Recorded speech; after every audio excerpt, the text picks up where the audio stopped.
మానసికంగా ఎన్నో ఒత్తిడిలకు గురవుతున్నారు. ఈరోజు అందరికీ తెలిసిందే ఏంటిదంటే ఒక విద్యార్థి యొక్క కాన్సన్ట్రేషన్ తగ్గుతుంది అని అంటున్నారు శాస్త్రీయంగా.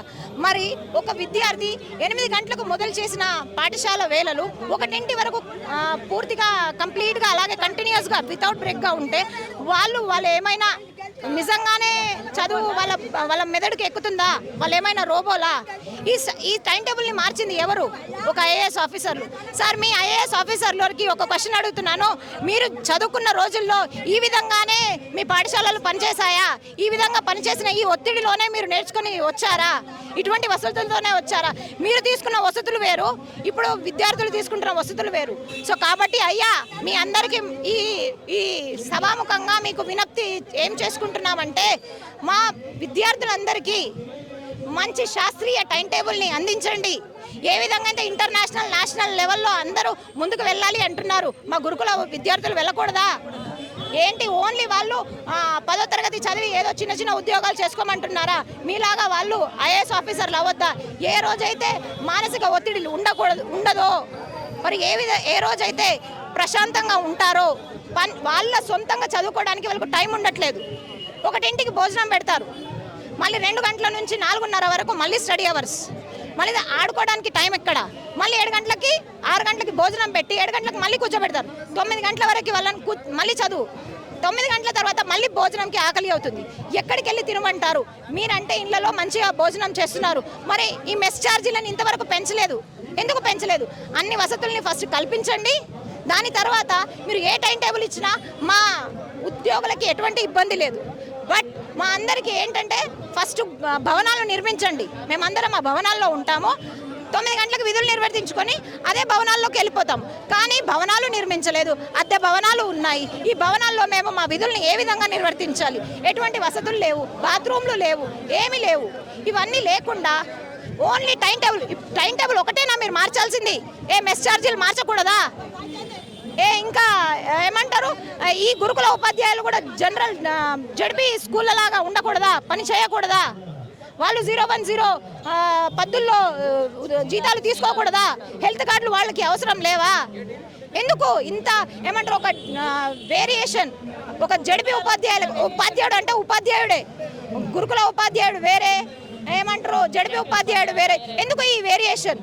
అందరూ సమానంగానే ఉండాలి. అన్ని ఉపాధ్యాయులు ఏ విధంగా అయితే మనం జడ్పీ ఉపాధ్యాయుల్ని ఏ విధంగా ఉంటుందో అదేవిధంగా గురుకుల ఉపాధ్యాయులు కూడా అన్ని రకాల సౌకర్యాలను వాళ్ళకు కూడా అందించాలి. విద్యార్థులకు కూడా అన్ని రకాలుగా అందించాలి. ఇప్పుడు మీరు చూస్తే జడ్పీ స్కూళ్ళలో కూడా చూస్తే మధ్యాహ్నం భోజనం ఇస్తున్నారు, వాటికి కూడా మెస్ ఛార్జీలు పెంచండి. అదేవిధంగా మా దగ్గర ఉన్న విద్యార్థులకు కూడా మెస్ ఛార్జీలను పెంచండి. ఎప్పుడో 10 ఏళ్ల కింద పెంచిన మెస్ ఛార్జీలతోటి అప్పుడు ఎంత వస్తుందండి? ఎంత వస్తుంది? అప్పటికి 30-37 రూపాయలతోటి. ఈరోజు మీకు కూడా తెలుసు 30 రూపాయలకి టిఫిన్ కూడా రాదు. 37 రూపాయలతోటి ఒక విద్యార్థికి బ్రేక్ఫాస్ట్ పెట్టాలి, లంచ్ పెట్టాలి, స్నాక్స్ పెట్టాలి, డిన్నర్ పెట్టాలి. 37 రూపాయలకి లంచ్, స్నాక్స్, డిన్నర్ ఈ రోజుల్లో సాధ్యమవుతుందా? 1 కిలో టమాటా ఎంత? ఇప్పుడు నూనె ధరలు ఎంత? ఇన్ని ధరల్లో ఎవరు పై అధికారులు వచ్చినా కూడా మీకు మంచి టిఫిన్ పెట్టారా? ఫుడ్ ఎలా ఉంది ఇలా అడుగుతారు. కానీ మీ ఫుడ్కు ఛార్జ్ ఎంత ఉన్నది, పర్ క్యాపిటల్ ఎంత ఉన్నది అని ఒక్క అధికారి కూడా ఆలోచించట్లేదు. మన విద్యార్థులు పౌష్టికాహారంతో ఉంటేనే కదా వాళ్ళు ప్రశాంతంగా చదువుకునేది, వాళ్ళ ధ్యానం అంతా చదువు మీద ఉండేది. 37 రూపాయలతోటి రోజు మొత్తము ఏం తింటారు? మన పిల్లలు ఎంత తింటున్నారు? మన గురుకులంలో విద్యార్థులు ఎంత తింటున్నారు? కానీ ఈ వేరియేషన్ ఎందుకు? మన పిల్లలకి మనం ఎలా పెట్టుకుంటున్నామో కనీసం అందులో సగమైన మన గురుకుల విద్యార్థులకి అందించాలి కదా. ఇలా అలా లేకపోతే ఏమో పిల్లలు ఎలా చదువుకుంటారు? ఇది విద్యార్థుల విషయంలో అశాస్త్రీయంగా ఉంది. కేవలము టైం టేబులే కాదు, టైం టేబుల్ కూడా అశాస్త్రీయంగా ఉన్నది, ప్లస్ మెస్ ఛార్జీలు కూడా అశాస్త్రీయంగా ఉన్నాయి. పిల్లల గురించే ఆలోచించినట్లయితే 799 అద్దె భవనాలు ఉన్నాయి. ఇప్పుడు ప్రతి అద్దె భవనంలో కూడా అందులోనే వాళ్ళు చదువుకోవాలి, అందులోనే వాళ్ళు పడుకోవాలి. బాత్రూములు 900 మంది విద్యార్థులకి 15 బాత్రూములు ఎలా సరిపోతుందండి? 15 నిమిషాల్లో 300 మంది 15 నిమిషాల్లో బాత్రూమ్ కంప్లీట్ చేసుకొని, స్నానాలు కంప్లీట్ చేసుకొని వాళ్ళు చదువుకోవడం అంటే ఎంతవరకు సాధ్యము? వాళ్ళకి ఇన్ఫెక్షన్ గర్ల్స్ ఇన్స్టిట్యూషన్లో అయితే చాలా ప్రాబ్లం ఫేస్ చేయాల్సి వస్తుంది అమ్మాయిలు. ఎవ్రీ మంత్ వచ్చే మెన్స్ట్రువల్ ప్రాబ్లమ్స్ తోటి చాలని బాత్రూమ్ టాయిలెట్స్ తోటి అమ్మాయిలు ఎంత ఇబ్బంది పడుతున్నారో మాకంటే ఎక్కువ ప్రభుత్వాలకు తెలుసా, అధికారులకు తెలుసా? లైవ్లో మేము చూస్తున్నాం మా పిల్లలు ఎంత ప్రాబ్లం ఫేస్ చేస్తున్నారు, అది మాకు తెలుసు. ఒకటి కాదు, ఇద్దరు కాదు, 400 మంది ఆడపిల్లలు ఒకే స్కూల్లో ఒకే క్యాంపస్లో చేస్తే వాళ్ళకి వచ్చే ప్రతి నెలసరి వచ్చే ఆ ప్రాబ్లమ్స్ వల్ల వాళ్ళు ఎంత ప్రాబ్లం ఫేస్ చేస్తున్నారు. వాళ్ళకి చాలని వసతులు ఉండడం వల్ల ఎంత ప్రాబ్లం ఫేస్ చేస్తున్నారు. అన్న రేవంత్ అన్న, కొంచెం మా గురుకులాల గోడను వినండి, మా పిల్లల ప్రాబ్లమ్స్ని తెలుసుకోండి. వాళ్ళకి ఏం కావాలి, వాళ్ళకి ఎటువంటి వసతులు ఉన్నాయి, ఏవి లేవు, వాళ్ళకున్న ప్రాబ్లమ్స్ ఏంటి, వాళ్ళకున్న మీరు ఫెసిలిటీస్ ఏమేమి ప్రొవైడ్ చేస్తారు ఇప్పటి వరకు అవి చెప్పండి. ఎట్ ద సేమ్ టైం స్టూడెంట్స్తో పాటు అందులో వర్క్ చేసే ప్రతి ఎంప్లాయీ బెనిఫిట్ కూడా ఆలోచించాలి.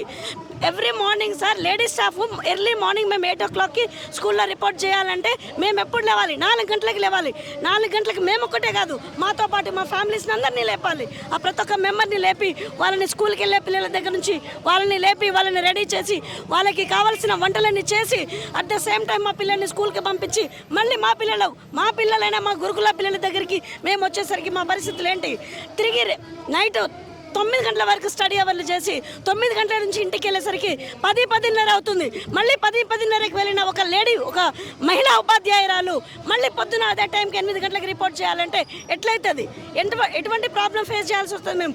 అదే దారిలో మరొక నిర్భయ, మరొక అభయం మేము అవ్వాలా?